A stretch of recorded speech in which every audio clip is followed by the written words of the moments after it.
오늘 말씀의 제목을 따라해 보시겠습니다. 타협과 속임을 물리치라.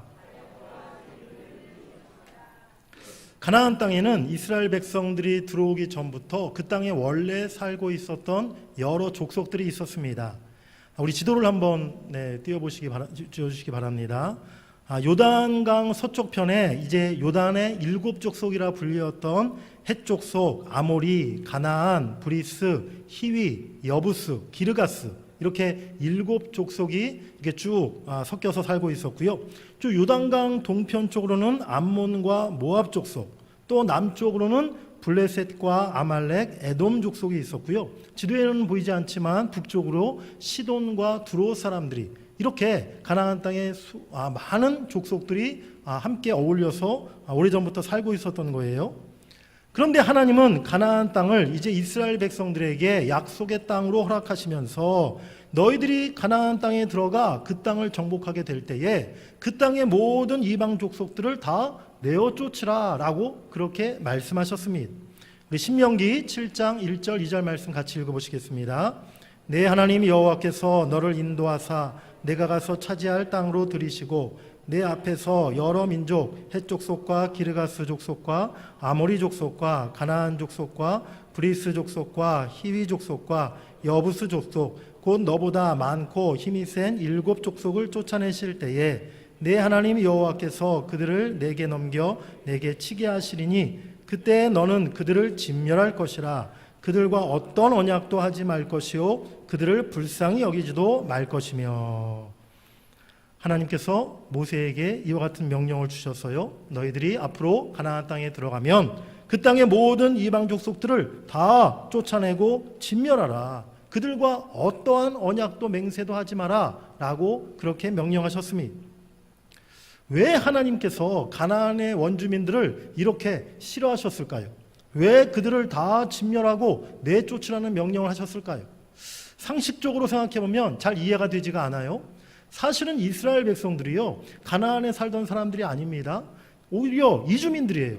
그러니까 그 땅에, 가나안 땅에 살고 있던 이 족속들이 사실은 그 땅의 원주민들이고 조상 때부터 그들의 기업으로 그 땅을 소유하고 살았던 사람들입니다.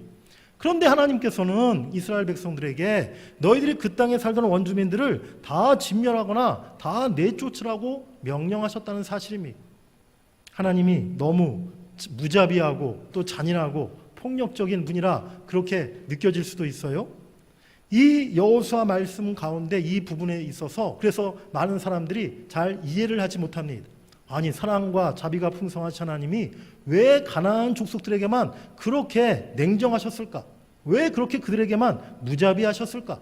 잘 이해가 되지 않는다. 그런 이야기들을 많은 사람이 한다는 거예요. 왜 하나님께서 가나안 족속들을 다 진멸하는 명령을 내리셨습니까? 그것은요, 그들의 행위와 그 땅의 문화가 이미 죄와 악으로 가득하였기 때문이었습니다. 하나님은 가나안 땅에 죄악이 가득한 모습을 보면서 가나안 땅에 있는 그 모든 족속을 진멸하라 라고 모세와 여호수아, 이스라엘 백성들에게 명령하셨던 것이죠. 우리 레위기 18장 24절 25절 말씀 읽어보시겠습니다.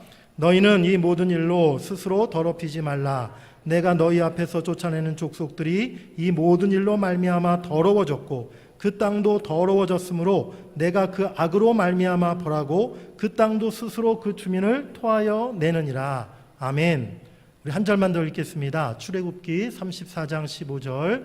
너는 삼가 그 땅의 주민과 언약을 세우지 말지니 이는 그들이 모든 신을 음란하게 섬기며 그들의 신들에게 제물을 드리고 너를 청하면 내가 그 제물을 먹을까 하며. 아멘. 가나안 땅 사람들은요, 온갖 죄와 악으로 가득한 그러한 삶을 살고 있었어요. 우상을 섬기며 음란하게 섬기며 하나님을 거역하는 삶을 살고 있었습니다. 그래서 하나님은 이제 가나안 땅에 이스라엘 백성들을 통해 심판을 내리시기로 작정하셨던 것이죠. 마치 음란과 죄로 가득했던 소돔성을 불로 심판하셨던 것처럼 이제 가나안의 그 죄악을 하나님은 그냥 내버려 두지 아니하시고 이스라엘 백성들을 통해 그들을 심판하시기로 작정하셨다는 사실입니다. 그리고 이스라엘 백성들이 그 가나안 땅에 들어가 살게 될 때 그 가나안 족속들의 우상신들, 죄악된 더러운 문화들에 물들지 않도록, 그것을 본받지 않도록 하기 위해서 그 모든 이방 족속들을 다 물리치라고 하나님이 명령하셨던 것이죠. 하나님, 왜 이렇게 하지 말라는 말씀이 많으십니까? 왜 하나님 우리에게 자꾸만 떠나라, 버리라 이런 말씀을 주십니까? 우리가 그런 생각이 들을 때가 있지 않습니까? 그런데 그 모든 것이 우리를 사랑하시는 하나님의 뜻이라는 것을 우리가 깨달아야 될 줄 믿습니다. 어린 자녀들이 정말 막 길거리 가다가 막 더러운 것을 만질 때가 있지 않습니까? 아기들이 막 놀이터에서 흙장난하다가 막 흙을 먹기도 하고 막 개미도 먹기도 하고, 애들이 어릴 때는 막 그런 행동을 하죠.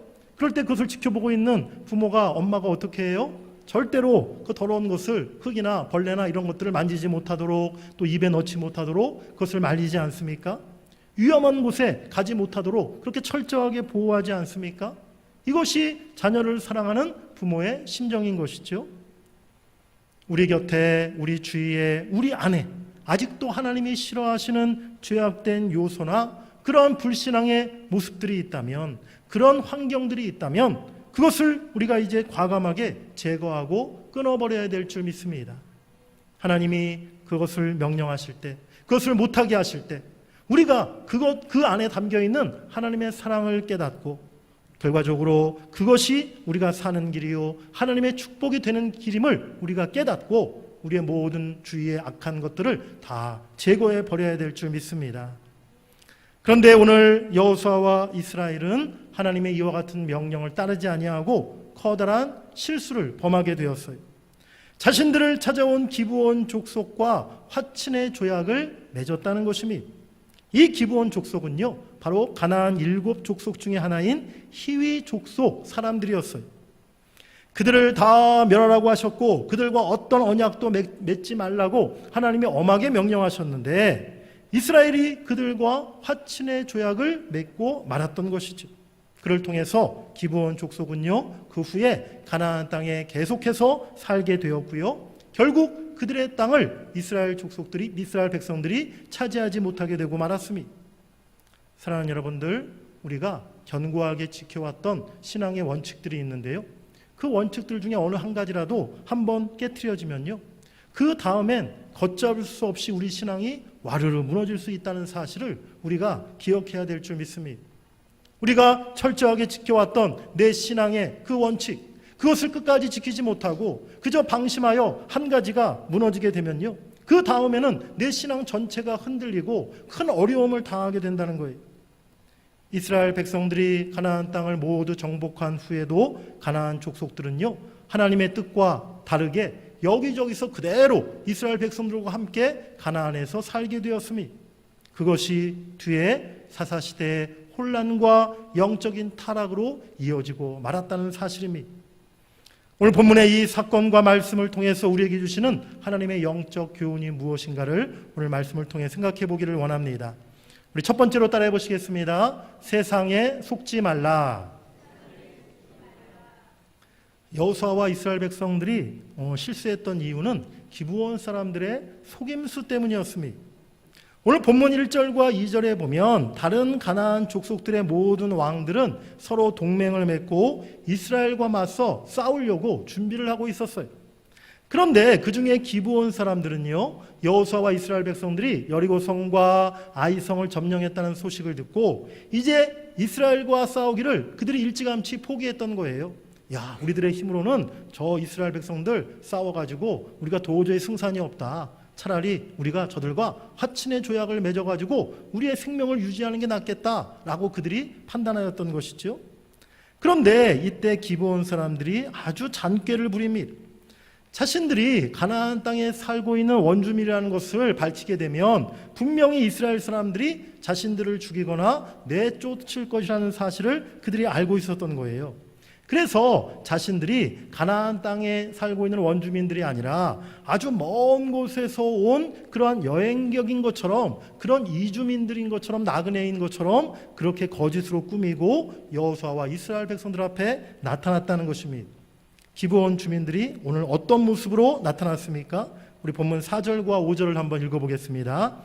꾀를 내어 사신의 모양을 꾸미되 헤어진 전대와 헤어지고 찢어져서 기운 가죽 포도주 부대를 나귀에 싣고 그 발에는 낡아서 기운 신을 싣고 낡은 옷을 입고 다 마르고 곰팡이가 난 떡을 준비하고, 떡을 가져왔는데요, 보니까 너무 오래돼가지고 막 곰팡이가 났어요.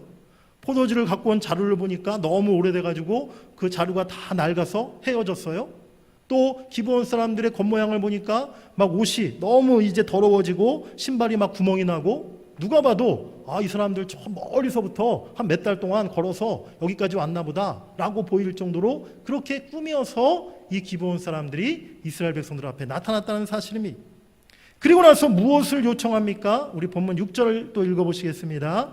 그들이 길갈 진영으로 가서 여호수아에게 이르러 그와 이스라엘 사람들에게 이르되 우리는 먼 나라에서 왔나이다. 이제 우리와 조약을 맺읍시다 하니, 자신들은 가나안 사람들이 아니라 먼 나라에서 온 나그네들이니까 이스라엘 당신들과 우리는 화친 조약을 맺고 싶습니다. 그리고 우리들을 당신들의 종으로 삼아 주십시오. 그렇게 그들이 간청하였다는 거예요.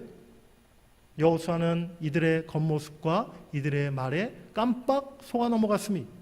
그래서 덜컥 기브온 족속과 화친의 조약을 맺고 말았다는 거예요. 사랑하는 여러분들, 우리가 신앙생활 가운데 세상 살아가는 동안에 실수를 하는 원인 중에 하나가 세상에 자꾸만 속아 넘어가는 것 때문이라는 사실을 여러분들이 깨달으시길 바랍니다.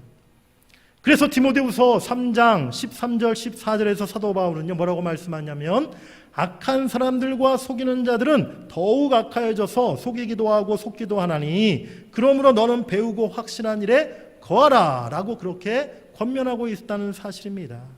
세상은 갈수록 우리들을 악한 것으로 인도하고 우리를 속인다는 거예요. 그래서 더 하나님 말씀을 배우고 확실한 믿음 위에 우리를 자신을 세워가야 한다는 사실입니다. 그래서 예수님도 제자들에게 뭐라고 말씀하십니까? 내가 너희를 세상에 보냄이 양을 이리 가운데 보냄과 같으니 그러므로 너희는 뱀같이 지혜롭고 비둘기같이 순결하라 라고 그렇게 말씀하셨던 것이죠.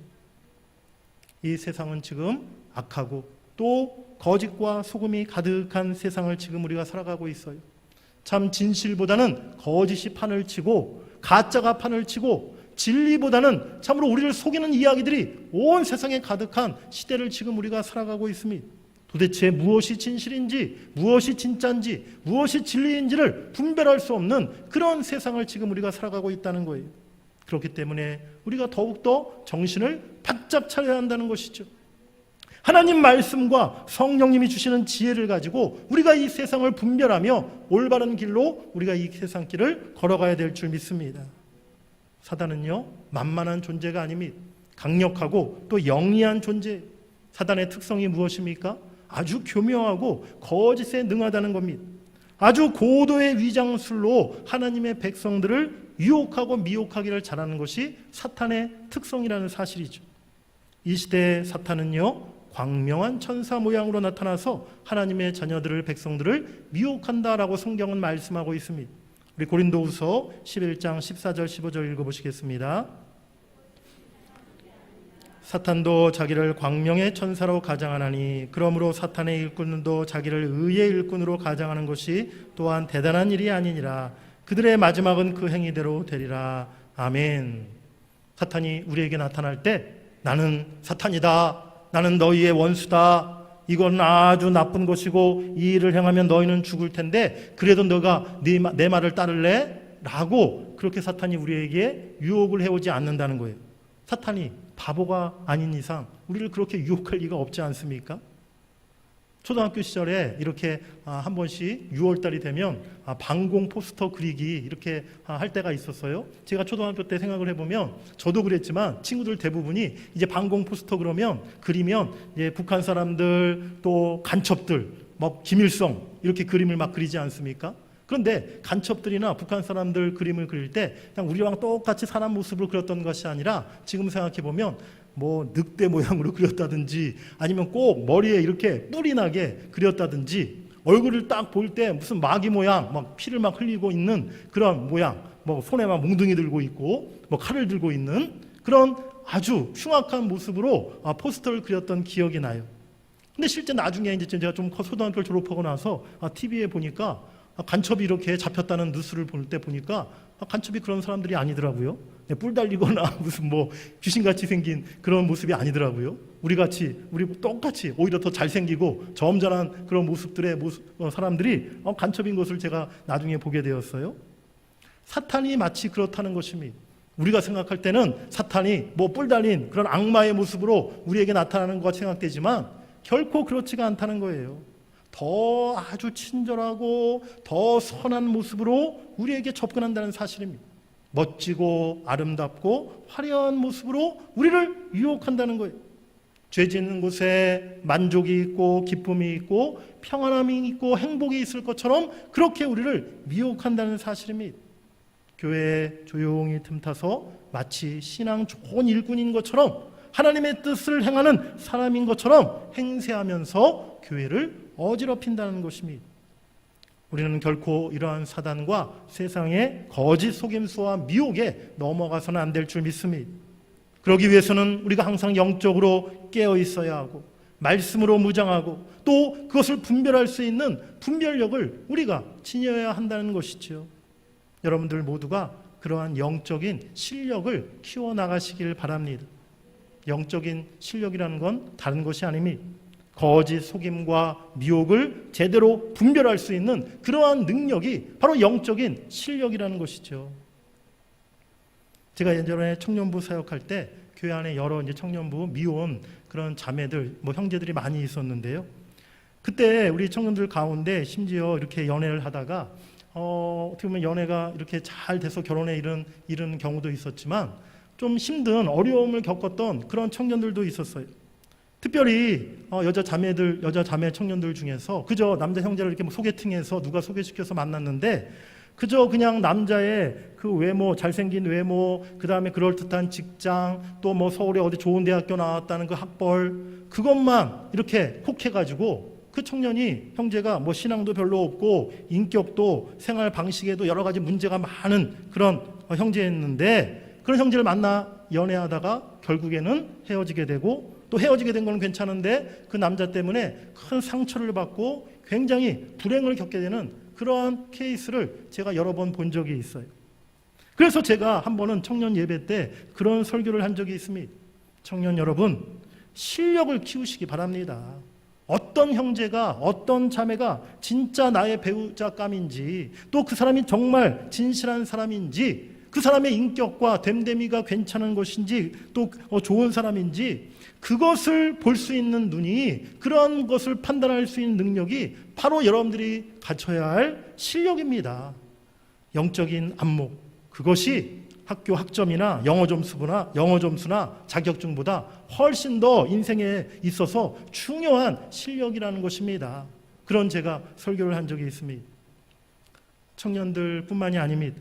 우리가 오늘날 참 실수하는 이유가 우리가 올바른 것을 참 분별하지 못하고 또 올바른 길을 잘 선택하지 못하고 세상의 속임과 세상의 그 잘못된 것에 깜빡 우리가 넘어가서 그렇게 잘못된 사람을 만나고 잘못된 길을 선택하는 경우가 얼마나 많습니까? 우리 모두가 이제는 세상의 어떤 속임과 유혹에 참으로 빠지지 아니하고 그것을 올바로 분별하고 물리칠 수 있는 영적인 실력자가 되어야 될 줄 믿습니다. 여러분들 모두가 그러한 영적인 실력을 갖추셔서 참으로 거짓과 속임을 분별하고 언제나 진리와 하나님의 올바른 뜻을 선택할 수 있는 여러분들이 되시기를 간절히 바랍니다. 두 번째로 따라해 보시겠습니다. 세상과 타협하지 말라. 세상은 우리들에게 끊임없이 타협을 걸어옵니다. 주일 하루 빠져도 돼. 새벽 예배까지 굳이 안 나가도 돼. 그렇게까지 봉사하고 헌신하지 말고 좀 편안하게 좀 신앙생활해도 얼마든지 괜찮아. 구원받는데 아무 문제 없어. 아이고 세상 사회생활 하다 보면 술도 한두 잔 먹고 때로는 사람들과 함께 어울려서 즐길 줄도 알아야지. 놀 줄도 알아야지. 그러한 이야기들 얼마나 우리가 자주 듣는 그런 이야기들입니까? 하나님의 백성은요 세상과 타협할 수가 없습니다. 그리고 타협해서도 안 된다는 사실입니다. 성도는 언제나 성도다워야 되고 하나님의 백성들은 언제나 하나님 백성다워야 될 줄 믿습니다. 그런 사람을 하나님이 귀히 여기시고 그런 사람을 하나님이 아름답게 사용하신다는 거예요. 우리 열왕기상 18장 21절 말씀 한번 읽어보시겠습니다. 엘리야가 모든 백성에게 가까이 나아가 이르되 너희가 어느 때까지 둘 사이에서 머뭇머뭇하려느냐. 여호와가 만일 하나님이면 그를 따르고 바알이 만일 하나님이면 그를 따를지니라. 오늘 엘리야가 백성들에게 말합니다. 너희가 언제까지 하나님과 바알 사이에서 왔다 갔다 하려느냐. 언제까지 머뭇머뭇하려느냐. 이제는 하나님을 택하려면 하나님을 택하고 바알을 따르려면 바알을 택하라 라고 그렇게 그들에게 결단을 촉구하고 있는 것이죠. 세상의 달콤한 속임과 타협에 우리가 속아 넘어가거나 양보해서는 안 될 줄 믿습니다. 우리가 끝까지 바알을 택하는 것이 아니라 세상을 택하는 자가 되는 것이 아니라 하나님 편에 서서 하나님을 택하고 우리의 신앙과 우리 신앙의 기준과 원칙을 끝까지 지킬 수 있는 믿음의 삶을 살아가야 될 줄 믿습니다. 오늘 여호수아와 이스라엘이 기브온 족속과 타협하고 화친 약속을 맺은 데에는요, 또 한 가지 이유가 있었어요. 사실 기브온 사람들이 거짓으로 꾸미고 여호수아와 이스라엘 백성들에게 나타났는데 사실 어딘가 좀 거짓의 냄새가 풍겼다는 거예요. 바로 이스라엘 백성들과 여호수아가 볼 때 이 사람들이 먼 곳에서 왔다고 지금 이야기하는데 뭔가 좀 아닌 것 같은 그런 낌새를 그들이 알아챘다는 것이죠. 우리 본문 7절 말씀 한번 읽어보겠습니다. 시작.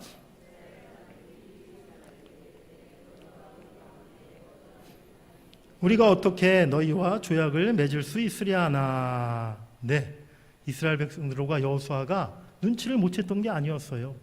우리나라에도 지방마다 사투리가 있지 않습니까? 우리 충청도 사투리 그랬어요 하는 사투리가 있고, 또 전라도에는 그랑 알랑가 모르랑가 무슨 사투리가 있죠?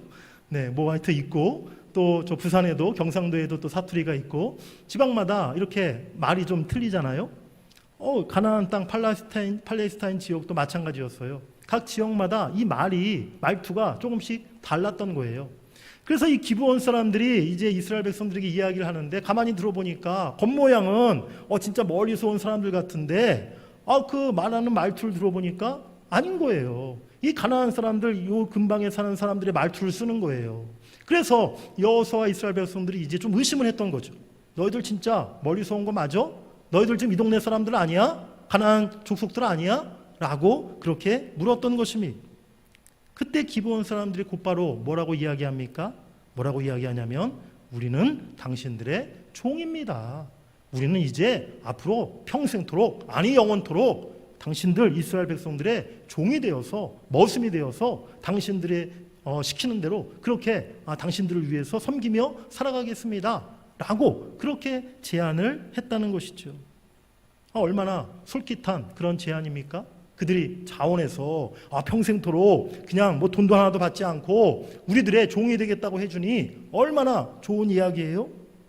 그래서 결국 이스라엘 백성들이 오늘 그 제안에 넘어가서 기브온 족속과 화친의 조약을 맺게 되었다는 것입니다. 세상은요, 언제나 우리에게 처음에는 아주 달콤하고 듣기 좋은 말들로 우리에게 다가옵니다. 그 길로 가면, 그것을 선택하면 우리에게 더 큰 유익이 있을 것 같고 더 잘 될 것 같다고 그렇게 우리에게 이야기를 해와요. 그러한 조건들을 내세워서 우리의 신앙을 타협할 것을 요구한다는 사실입니다. 그 잠깐의 즐거움과 이익에 눈이 멀어서 그 유혹과 그 타협의 제안에 우리가 손을 내밀게 되면요, 결국 영적으로 무너지고 실패하게 된다는 사실을 우리가 명심해야 될 줄 믿습니다. 우리 민수기 33장 55절 말씀 읽어보시겠습니다. 너희가 만일 그 땅의 원주민을 너희 앞에서 몰아내지 아니하면 너희가 남겨준 자들이 너희의 눈에 가시와 너희의 옆구리에 찌르는 것이 되어 너희가 거주하는 땅에서 너희를 괴롭게 할 것이요. 하나님은 가나안 땅에 그 모든 족속들을 쫓아내지 않으면 그들이 훗날 너희들의 눈에 가시가 되고 옆구리를 찌르는 것이 되어 끝까지 너희들이 그 가나안 족속들 때문에 괴롭힘을 당하게 될 것이다 라고 미리 말씀해 주셨어요. 중간에서 머뭇하는 신앙, 왔다 갔다 하는 신앙, 또 세상의 그 타협에 쉽게 그냥 손을 내미는 그런 신앙이 되어서는 안 될 줄 믿습니다. 처음에는 그것이 우리에게 유익할 것 같고 처음에는 더 잘 될 것 같지만 결국 그것에 발목이 잡혀 우리 신앙이 무너지고 우리가 그것으로 인해 괴로움을 당하고 고통을 겪게 되는 그런 일이 반드시 우리에게 찾아온다는 거예요. 끝까지 믿음을 지키고 신앙을 지키고 하나님 편에 서서 세상과 타협하지 않을 때 하나님께서 오히려 우리의 인생길을 더 복된 길로, 더 존귀한 길로 인도해 주시는 줄 믿습니다. 세상과 절대 타협하지 말고 하나님 말씀에 그 원칙을 지켜나가시는 여러분들이 되시기를 간절히 바랍니다. 세 번째로 따라해 보시겠습니다. 기도 없이 결정하지 말라. 오늘 이스라엘의 가장 결정적인 실수는 기도하지 않고 그들이 판단했다는 거예요. 우리 본문 마지막으로 14절 말씀 읽어보시겠습니다. 무리가 그들의 양식을 취하고는 어떻게 할지를 여호와께 묻지 아니하고. 의심이 갔었는데 정말 우리가 저들과 화친의 조약을 맺는 것이 잘하는 것일까? 약간의 갈등이 있었는데 그런데 하나님께 묻지 않고 그들이 결정하고 그대로 화친의 조약을 맺었다는 것이죠. 하나님의 뜻을 묻는 대신에 자신들의 판단을 앞세웠고 눈앞의 이익만 생각해서 조급하게 기도하지 않고 그런 결론을 내렸던 것입니다. 우리 성도들은요, 항상 기도하면서 하나님의 뜻을 찾는 일에 우리가 더 힘써야 될 줄 믿습니다. 우리가 가장 쉽게 범하는 잘못 중에 하나가 기도 쉬는 죄를 범하는 일이고요. 또 기도를 소홀하게 여기는 그러한 잘못을 우리가 할 때가 많아요. 그것 때문에 우리가 하나님의 뜻을 묻지 않고 성급하게 일을 처리해서 실수하는 경우가 많이 발생한다는 것입니다.